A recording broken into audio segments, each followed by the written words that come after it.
All right, thank you very much. I appreciate the time today to congratulate everyone on a successful exercise. شكرا أشكر كل الجميع على الوقت الذي انضموا معنا هذا اليوم. Before I go into my prepared remarks, I'd just like to thank a few folks, especially one, to the color guard, the band, and everyone who stayed out in that heat and welcomed us today. That was a fantastic welcome, and very much appreciate their efforts to do that today. أشكر أيضا الذين رحبوا بنا هنا عند مقدمنا لهذا المبنى. Then there's two other people I'd like to just call out and maybe embarrass a little bit. One of them is the director, coordinator of this exercise, Colonel Ali Zaid, who I think he's hard to miss. He's quite a tall man. كما أشكر كورنيل زايد على الجهود التي بذلها أيضا. Which I think was a good thing that he had broad shoulders because he carried this exercise and was very important to its success. لأن عمله كان جيد من أجل نجاح هذا التمرين. And he mentioned in his remarks that this was in the spirit of cooperation. I would say, having worked with him over the last few days, it was also in the spirit of friendship.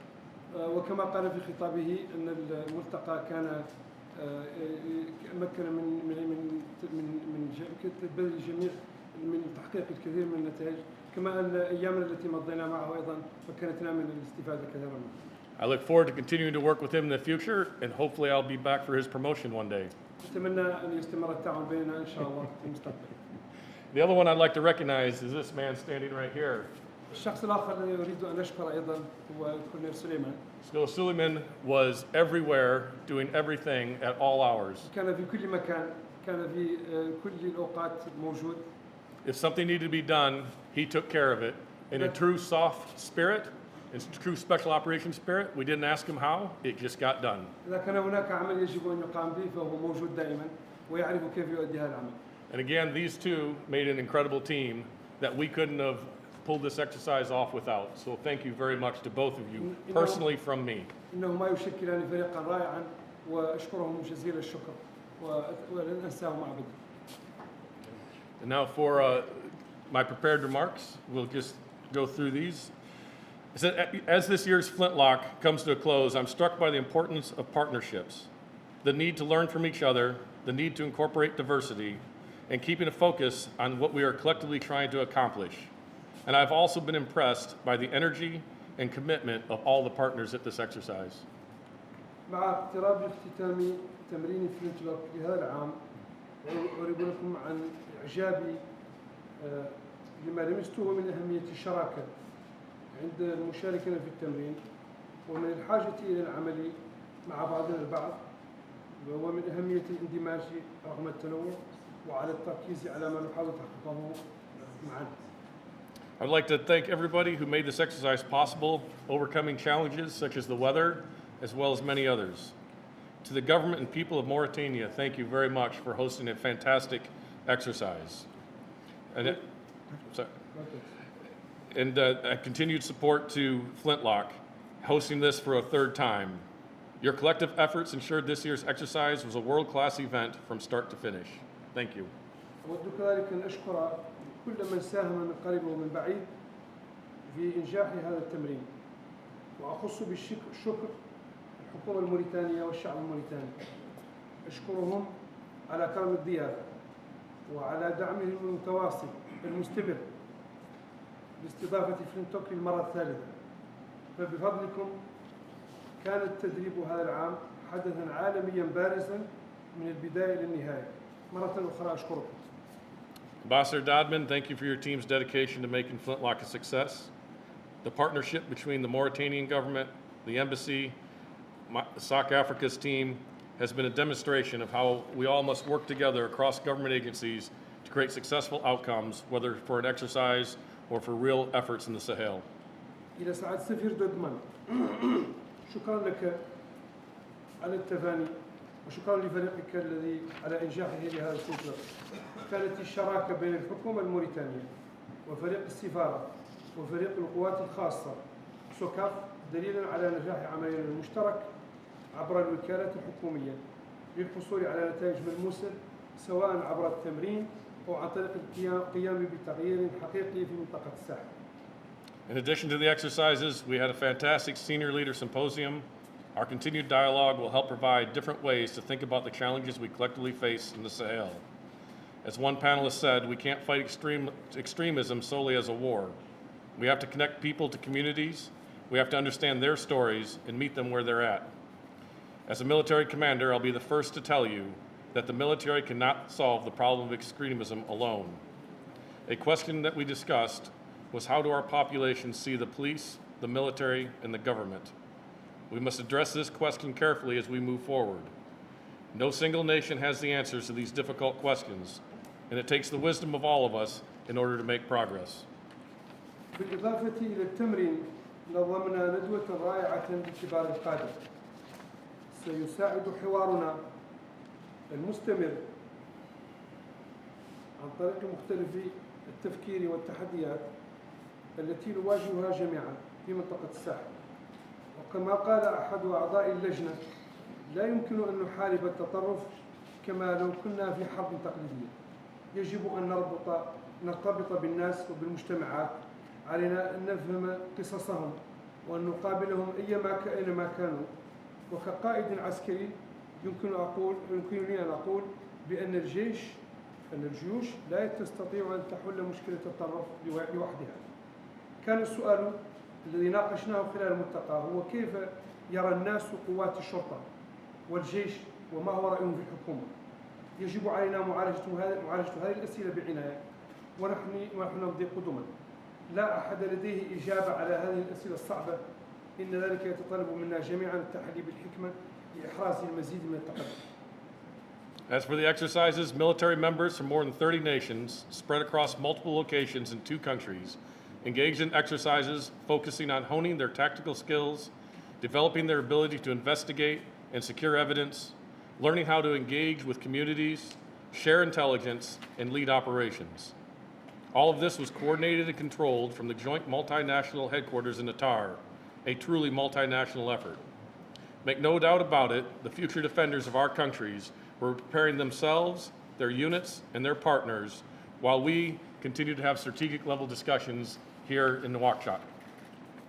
بخصوص التمرين فلينتلوك، يتعلق الأمر بضباط وجنود من أكثر من 30 دولة انتشروا في مواقع متعددة في بلدين موريتانيا والسنغال طبعا، ليشاركوا في مناورات تركزت على تعزيز مهاراتهم التكتيكية وتطوير قدراتهم في التحقيق وتأمين الأدلة وتعلم كيفية التعامل مع المجتمعات وتبادل المعلومات الاستخباراتية وقيادة العمليات.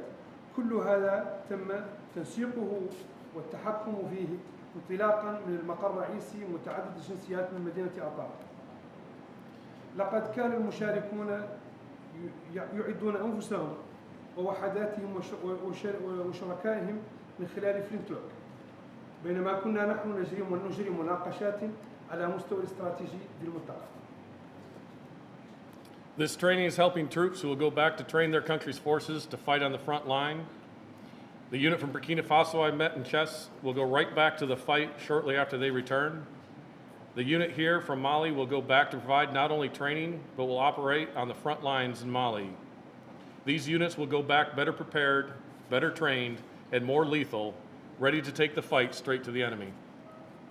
إن هذا التدريب سيساعد كثيرا القوات التي ستعود لتدريب قوات أخرى في بلدانها في ساحات القتال على خط المواجهة. فمثلا الوحدة القادمة من بوركينا فاسو التي قابلتها في تياس بالسنغال ستعود مباشرة إلى أرض المعركة بعد وقت قصير من عودتها لبلادها. ستعود أيضا الفرقة القادمة من مالي لتوفير التدريب وستباشر عملها في الخطوط الأمامية في مالي. تعود هذه الوحدات باستعداد أفضل وبتدريب أفضل ومن أجل مواجهة مباشرة مع العدو. At the operational level, we all recognize the need to unify separate efforts to combat extremism in the Sahel. The experienced partners gained in working with different countries, different cultures, and different tactics gives them the exposure of the reality of working within a coalition. They have to negotiate, adapt, and learn from each other in the same way they will have to out in the field. Here we saw leaders from Chad, Morocco, Mali, Mauritania, Guinea, and other nations come together to form a multinational headquarters. إننا ندرك جميعا الحاجة إلى توحيد الجهود لمكافحة التطرف في الساحل. إن الخبرة التي اكتسبها الشركاء في العمل من مختلف البلدان وتلاقح الثقافات المتعددة والتكتيكات المختلفة تتيح لهم الفرصة للتعرف على واقع العمل في جو تحالفي، كما يتعين عليهم التكيف والتعلم من بعضهم البعض بالطريقة نفسها. لقد شارك قادة عسكريون من تشاد والمغرب ومالي وموريتانيا وغيرهم في عملية تشكيل مقر العمليات متعددة الجنسيات. Next year, Senegal will host Flintlock and will provide trainers for all their sites. And Morocco, who also provided a training team and 2 C-130s this year, we hope will continue to provide their expertise and leadership next year. And I hope to see their 130s on the ramp in Dakar. في العام المقبل ستستضيف السنغال فلينتلوك وستوفر مدربين لجميع المواقع. لقد قدم المغرب فريق تدريب وطائرتين من طراز C-131 ونأمل في أن يواصل المغرب في تقديم خبراته وقيادته خلال العام المقبل. آمل شخصيا أن أرى طائرات المغرب من طراز C-130 في مطار دكار مجددا. Extremism in the Sahel has been described as a wildfire, and we in the military are often the firemen. We respond once there's a problem. And while we are necessary, the most important efforts are those that clear the fuel away and prevent the fire before it occurs, to create a fire break and prevent its spread. That happens in the communities by providing governance, incorporating diversity, and providing economic opportunity. This is a larger effort that's across government agencies and in cooperation. But without clearing away this fuel, we are destined to fight these fires forever. إن التطرف في الساحل يشبه الحريق الهائل، ونحن في القوات المسلحة نمثل رجال الإطفاء.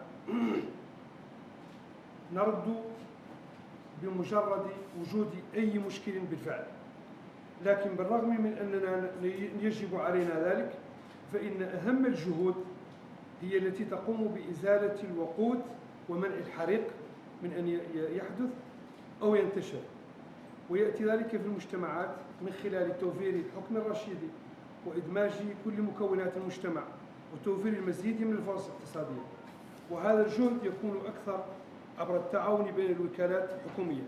لهذا السبب أشكركم جميعا على ذلك. That is why I thank each and every country for their participation in this exercise, because collective security grows from exercises like Flintlock. The security of the Sahel is no singular answer, but instead requires a long-term international whole-of-government effort. وهذا الجهد يكون أكبر عبر التعاون بين الوكالات الحكومية. لهذا السبب أشكر كل دولة على مشاركتها في هذا التمرين، لأن الأمن الجماعي ينمو عبر التدريبات مثل فلينتلوك. أمن الساحل ليس له حل عسكري أو وطني منفرد، ولا بد وبدلا من ذلك يتطلب الأمر جهدا دوليا طويل الأمد ومن طرف كل حكومة. So I've been talking long enough, so I'll go to my last closing paragraph here. But I believe in what I do, I believe in what you are all doing, and I believe in what we can do together. This is by no means an easy task, but the fact that we can all come together here at Flintlock assures me that we can together make a difference. We owe it to our nations, to our communities, and most of all, we owe it to our children to make that difference. Thank you. أنا أؤمن بما أقوم به وأؤمن بما تقومون به، وأعتقد أننا معا يمكن أن نقوم بعمل جبار. هذه ليست مهمة سهلة، لكن الخطوة التي نخطوها هنا في فلينتلوك تؤكد لي أنه يمكننا إحداث ما يلزم من تغيير. نحن مدينون لدولنا ومجتمعاتنا، ويجب علينا جميعا أن نكون عند حسن ظن أطفالنا. أشكركم.